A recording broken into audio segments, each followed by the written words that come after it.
எல்லாருக்கும் வணக்கம். நம்ம இன்னைக்கு என்ன பார்க்க போறோம் அப்படின்னா எலி தொல்லையை போக்குறதுக்கு தான் ஒரு சூப்பரான வீடியோ பார்க்க போறோங்க. எலி இருந்துச்சு அப்படின்னாலே நம்மளுக்கு ஒரு பயம் இருந்துகிட்டே இருக்கும். ஒரு முக்கியமான டாக்குமெண்ட் ஏதாவது வச்சிருப்போம், அந்த டாக்குமெண்ட் எல்லாம் கடிச்சிருமோ அப்படின்ற ஒரு பயம் இருக்கும். அதே மாதிரி நல்ல ட்ரெஸ் ஏதாச்சும் கடிச்சிருமோ அப்படின்ற பயம் இருந்துகிட்டே இருக்கும்.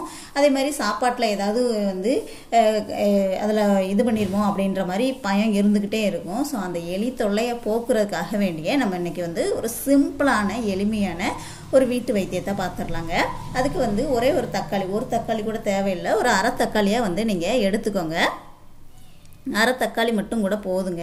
உங்கள் வீட்டில் எலி நடமாட்டம் எங்கே இருக்குது அப்படிங்கிறது உங்களுக்கு தெரியும். ஸோ அந்த இடத்துல நீங்கள் ஒரு அரை தக்காளி எடுத்துக்கோங்க. அரை தக்காளியில் இதை தனி மிளகாத்தூளுங்க, தனி மிளகாத்தூளாக எடுத்துக்கிடணும். அப்போ தான் காரம் அதிகமாக இருக்கும். ஸோ தனி மிளகாத்தூளாக எடுத்துக்கோங்க. இதை இதில் அப்படியே அப்ளை பண்ணிடுங்க. ஃபுல்லாக உள்ள அந்த தக்காளிக்குள்ளே நல்லா இறங்குற மாதிரி நீங்கள் அந்த மிளகாத்தூளை எடுத்துக்கிடணும். ஃபுல்லாக ஸ்ப்ரெட் பண்ணி இது அப்ளை பண்ணிடுங்க. இந்த மாதிரி பண்ணிக்கோங்க.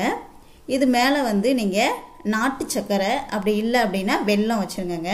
இது நல்லா உள்ளே இறங்கணும். அந்த மிளகாய் இது நல்லா உள்ள தக்காளியோடு நல்லா இறங்கணும்.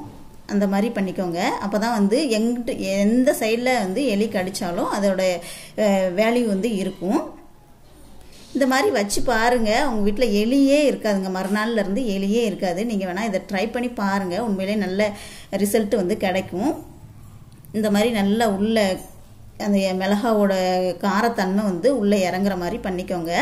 அதுக்கு மேலே நீங்கள் வெல்லமோ நாட்டு சர்க்கரையோ வச்சுருங்க. இப்போ தக்காளியில் உள்ள ஃபுல்லாக இறங்கிருச்சு.